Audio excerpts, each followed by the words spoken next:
Hello friends, welcome to Indian study पर आपका स्वागत है। दोस्तों, आज की इस वीडियो में मैं आप लोगों के लिए पॉलिटी का इंपॉर्टेंट टेस्ट लेकर के आया हूं, जो कि आपके आने वाले एग्जाम यूपीएसआई के लिए बहुत ही ज़्यादा इंपॉर्टेंट है। यूपीएसआई में पॉलिटी मोस्ट इंपॉर्टेंट टॉपिक है जीके में।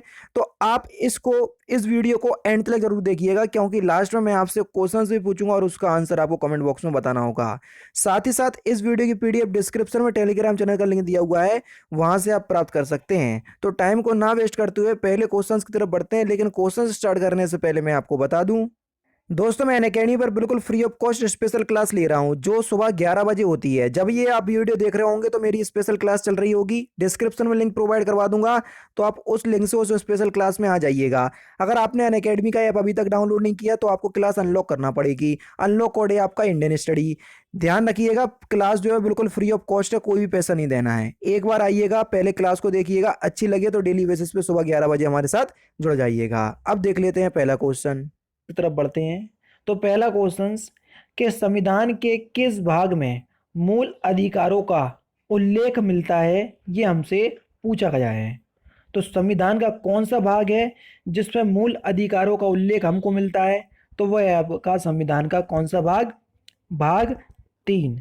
इस क्वेश्चन का दूसरा ऑप्शन आपका बिल्कुल करेक्ट है। और मूल अधिकार जो हैं वो कहाँ से लिए गए हैं?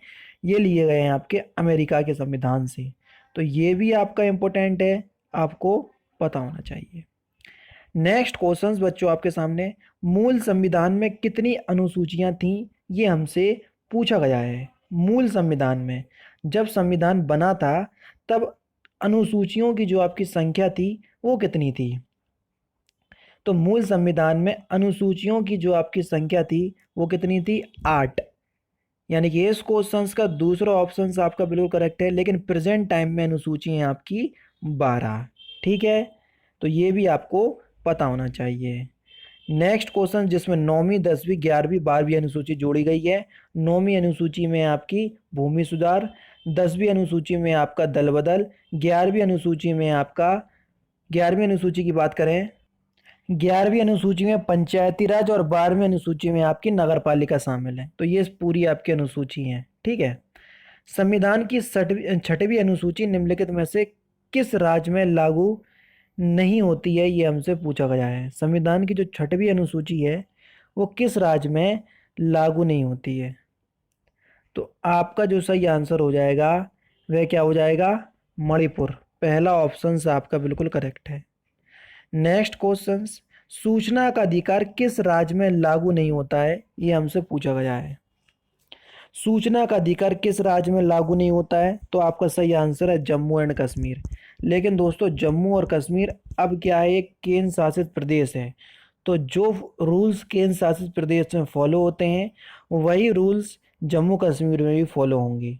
तो ये क्वेश्चंस मैं इसलिए ही आपके सामने लेकर के आता हूं, क्योंकि अब अगर आपको ऐसे क्वेश्चंस फेस करने को मिले तो आपका आंसर बदल देना चाहिए। समझ रहे? जितने भी क्वेश्चंस आपके जम्मू कश्मीर के से बनते थे, अब उन सब का आंसर चेंज हो जाएगा। उसमें वही रूल लागू होंगे जो कि आपके एक केंद्र शासित प्रदेश में होते हैं। प्रेजेंट टाइम में भारतीय राज्यों की संख्या है 28 और केंद्र शासित प्रदेश हैं आपके 9। ये आपको पता होना चाहिए। मौलिक अधिकारों में संशोधन करने में सक्षम कौन है, ये हमसे पूछा गया है। अगर आपको मौलिक अधिकारों में कोई भी संशोधन या बदलाव करना है तो इसकी केवल शक्ति संसद के पास है। दूसरा ऑप्शन आपका बिल्कुल करेक्ट है। भारतीय संविधान निम्नलिखित में से कौन सी नागरिकता प्रदान करता है? तो भारतीय संविधान जो है केवल और केवल एकल नागरिकता प्रदान करता है। दूसरा ऑप्शन आपका बिल्कुल करेक्ट है। भारतीय संविधान के किन अनुच्छेदों में नागरिकता संबंधी प्रावधान दिए गए हैं? नागरिकता संबंधी प्रावधान, तो नागरिकता संबंधी प्रावधान जो है वो अनुच्छेद 5 से 12 के बीच दिए गए हैं। यानी कि इस क्वेश्चन का दूसरा ऑप्शन आपका बिल्कुल करेक्ट हो जाएगा। कितने वर्षों तक लगातार बाहर रहने पर नागरिकता समाप्त हो जाती है? अगर आप अपने देश से बाहर रह रहे लगातार कितने वर्षों तक? आपका सही आंसर है 7 वर्ष। अगर आप 7 वर्ष तक अपने देश से बाहर रहते हैं तो आपकी जो नागरिकता है स्वतः ही समाप्त हो जाएगी। भारतीय राज्यों का भाषाई आधार पर पुनर्गठन किस वर्ष किया गया था? तो भारतीय राज्यों का भाषाई आधार पर पुनर्गठन जो है ये किया गया था आपका वर्ष 1956 में। दूसरा ऑप्शन आपका बिल्कुल करेक्ट है। और आज का जो क्वेश्चंस है यहीं से मैं आपसे पूछ ले रहा हूँ कि भाषा के आधार पर भारत का पहला राज्य कौन सा बना था, ये और बता देना मुझे। ठीक है, तो आज का क्वेश्चंस मैंने बीच में ही पूछ लिया। किस देश में दोहरी नागरिकता का सिद्धांत स्वीकार किया गया है? तो उस देश का नाम है संयुक्त राज्य अमेरिका। संयुक्त राज्य अमेरिका में दोहरी नागरिकता का जो सिद्धांत है वो स्वीकार किया गया है। चौथा ऑप्शन करेक्ट है। संविधान के प्रथम अनुच्छेद के अनुसार भारत क्या है? तो संविधान के प्रथम अनुच्छेद के अनुसार भारत जो है वो राज्यों का संघ है, यानी कि राज्यों का यूनियन। अब देखो एग्जामिनर कैसे घुमाता है, संघ को उसने यूनियन लिख दिया। अब जिन बच्चों को केवल संघ ही याद है ना, तो ये बिल्कुल ये समझ लो कि डिस्ट्रैक्ट हो जाएंगे और आंसर अपना गलत लगा के आएंगे। भारतीय संविधान भारत का वर्णन किस रूप में करता है? तो भारतीय संविधान जो है वो भारत का जो वर्णन है ये राज्यों के संघ के रूप में करता है। यानी कि इस क्वेश्चन का बच्चों पहला ऑप्शन आपका बिल्कुल करेक्ट होगा। निम्नलिखित संविधान की निम्नलिखित अनुसूचियों में से कौन सी दल बदल विरोधी कानून से संबंधित है? जल्दी बताओ, अभी हाल ही मैंने आपको बताया था।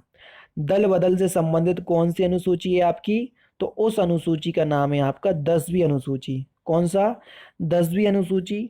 तीसरा ऑप्शन आपका बिल्कुल करेक्ट है। कौन सा ऑप्शन? तीसरा ऑप्शन। संविधान के किस अनुच्छेद में संविधान के संशोधन की प्रक्रिया का उल्लेख है? संविधान में अब अगर आपको संशोधन करना है तो कौन से अनुच्छेद में संविधान की प्रक्रिया का उल्लेख है? तो वह आपका अनुच्छेद 368, यानी कि इस क्वेश्चन का चौथा ऑप्शन आपका बिल्कुल करेक्ट है। कौन सा ऑप्शन? चौथा ऑप्शन। अनुच्छेद 352 में राष्ट्रीय आपातकाल है। राष्ट्रीय आपातकाल अभी तक 3 बार लगा है। कितना? 3 बार लगा है। कब? 1962 चीन युद्ध के समय, 1971 पाकिस्तान के समय, 1975। तो केवल 3 बार लगाया राष्ट्रीय आपातकाल। 1956 में राष्ट्रपति शासन है। क्या है? राष्ट्रपति शासन। राष्ट्रपति शासन तो कई बार लग चुका है। ठीक है। और 1960 में वित्तीय आपातकाल है। क्या है? वित्तीय का आपातकाल। और अपने लिए ये खुशखबरी है कि अभी तक वित्तीय आपातकाल एक भी बार नहीं लगा है। कई बार तो एग्जामिनर यही पूछ लेता है कि वित्तीय आपातकाल भारत में कितनी बार लगा है, तो एक भी बार नहीं लगा, कभी भी नहीं लगा। ठीक है। और 368 में क्या है? संविधान में संशोधन की प्रक्रिया है। भारतीय संविधान के किस अनुच्छेद में राज्य सरकार को ग्राम पंचायत के गठन का निर्देश है? तो कौन सा अनुच्छेद है? तो वह आपका अनुच्छेद 40, यानी कि इस क्वेश्चन का तीसरा ऑप्शन आपका बिल्कुल करेक्ट है। अनुच्छेद 32 ही आपका बहुत इंपॉर्टेंट है, इसको भी याद कर लीजिए। ये संवैधानिक उपचारों का जो अधिकार है वो अनुच्छेद 32 में निहित है, जिसको रिट कहते हैं। ठीक है। 5 रिट हैं अपनी: बंदी प्रत्यक्षीकरण, परमादेश, प्रतिषेध, उत्प्रेक्षा और अधिकार पृष्ठता। ये आपकी 5 रिट होती हैं। नेक्स्ट क्वेश्चन, किसी कैदी को न्यायालय के समक्ष प्रस्तुत करवाने के लिए किस रेट की आवश्यकता होती है? देखो अभी मैंने आपको 5 रेट बताई, हालांकि 4 इसमें दी है: बंदी प्रत्यक्षीकरण, उत्प्रेष, परमादेश, अधिकार परीक्षता दी है। तो अगर किसी व्यक्ति को या कैदी को न्यायालय के समक्ष प्रस्तुत करना है तो कौन सी रेट की आवश्यकता होती है? तो उस रेट का नाम है आपका बंदी प्रत्यक्षीकरण। पहला ऑप्शन आपका बिल्कुल करेक्ट है। वर्तमान समय में भारतीय संविधान के अंतर्गत संपत्ति का अधिकार क्या है? संपत्ति का अधिकार जो है वो एक क्या है? जल्दी बताओ। वैधानिक अधिकार है, यानी कि दूसरा ऑप्शन का करेक्ट है। ये अनुच्छेद 300 का में रखा गया है। ठीक है। तो आपका सही आंसर हो जाएगा वैधानिक अधिकार। इसको कौन से संविधान संशोधन के तहत हटा दिया गया था? 44वें संविधान संशोधन के तहत 1978 के तहत हटाया गया था। 6 वर्ष की आयु से 14 वर्ष की आयु के बीच सभी बच्चों को शिक्षा का अधिकार है। ये कैसा अधिकार है? मौलिक अधिकार, नीति निर्देशक का अधिकार, संवैधानिक अधिकार, इनमें से कोई नहीं। तो आपका जो सही आंसर है वह हो जाएगा आपका कौन से नंबर का? मूल अधिकार है, यानी कि पहला ऑप्शन आपका बिल्कुल करेक्ट है। नीति निर्देशक तत्वों का महत्व किसके लिए है? तो नीति निर्देशक तत्वों का महत्व जो है ये राज्यों के लिए है। किसके लिए है बच्चों? राज्यों के लिए है। लिखा ही होता है राज्य के नीति निर्देशक तत्व, और ये आयरलैंड के संविधान से लिए गए हैं। कहाँ से? आयरलैंड के संविधान से लिए गए हैं राज्य के नीति निर्देशक तत्व। इंपोर्टेंट क्वेश्चन है। भारत के किस राज्य में समान नागरिकता संहिता लागू है? तो उस राज्य का नाम है आपका गोवा। पहला ऑप्शन आपका बिल्कुल करेक्ट है। नेक्स्ट क्वेश्चन, राज्य के नीति निर्देशक सिद्धांतों में से किस अनुच्छेद का संबंध अंतर्राष्ट्रीय शांति और सुरक्षा के संबंध से है?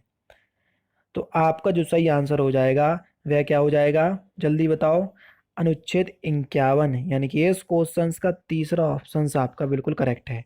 और जैसे ही 51 का चालू हो जाता है तो यहाँ से मौलिक कर्तव्य चालू हो जाते हैं। क्या हो जाते हैं? मौलिक कर्तव्य, जो कि 42वें संविधान संशोधन 1976 के तहत जोड़े गए थे। ठीक है, मूल संविधान में मौलिक कर्तव्य नहीं थे। तो अनुच्छेद 51 आपका कैसे संबंधित है? अंतर्राष्ट्रीय शांति और सुरक्षा से। लेकिन 51 का जो है वो आपका मौलिक कर्तव्यों से संबंधित है। तो थोड़ा ध्यान दीजिएगा, नहीं तो आप लोग कंफ्यूज हो जाएं। संविधान में कल्याणकारी राज्य का आदेश दिया जाता है किसके तहत? तो कल्याणकारी राज्य का जो आदेश है ये दिया जाता है राज्य के नीति निर्देशक तत्वों में। तीसरा ऑप्शन आपका बिल्कुल करेक्ट है। भारतीय संविधान में मूल कर्तव्य कब समाविष्ट किए गए? देखो अभी हाल ही आपको बताया था कब समाविष्ट किए गए, 42वें संविधान संशोधन 1976 के तहत। यानी कि इस क्वेश्चन का दूसरा ऑप्शन आपका बिल्कुल करेक्ट है। एक ट्रिक मैं आपको बता दे रहा हूँ, संविधान में कुछ भी लाया गया तो वो 42वें संविधान संशोधन के तहत लाया गया, ऐड किया गया, और कुछ भी हटाया गया तो 44वें संविधान संशोधन के तहत 1978 के तहत। ठीक है, तो देखो हमने आपको बताया था कि जो मूल संपत्ति का अधिकार है उसको हटा दिया गया, तो मैंने आपको वहां पर बताया 44वें संविधान संशोधन। यहाँ पर मूल कर्तव्यों को लाया गया तो 42वां संविधान संशोधन। समझ रहे? तो ये छोटी सी ट्रिक है, तो इसको याद कर लो। नेक्स्ट क्वेश्चन, भारतीय संविधान में मौलिक कर्तव्यों की सूची निम्नलिखित में से किस भाग के रूप जोड़ी गई है? यानी कि मौलिक कर्तव्यों को किस भाग में रखा गया है? तो मौलिक कर्तव्यों को जो रखा गया है ये भाग 4 में लगा गया है। तीसरा ऑप्शन आपका बिल्कुल करेक्ट है। निम्नलिखित में से किस वर्ष संविधान में मूल कर्तव्यों को अंतः स्थापित किया गया है? किस वर्ष?